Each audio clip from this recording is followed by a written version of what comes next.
Hello guys, welcome to my channel. Today we are going to see how to fix your DNS server might be unavailable in Windows 11, 10, 8 and 7. Let's fix it guys. You just need to go to search menu and type view network connection.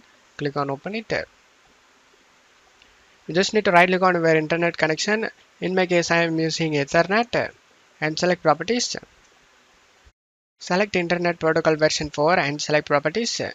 Select use the following DNS server addresses and type here 8888. In alternative DNS server, type 8844.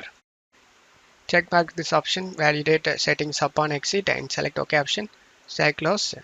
Just need to wait for this to done. After getting done, just to close stuff here, go to search menu and type cmd, right click on the command prompt and select run as administrator and select yes.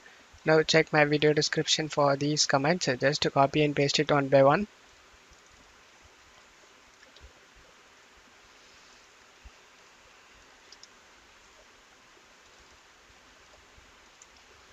Press enter. After finishing all these commands, you just need to close stuff here and go ahead and restart a PC. After restarting your PC, your problem should be fixed. And that's it for today's video guys. Give me a like and subscribe. Thank you.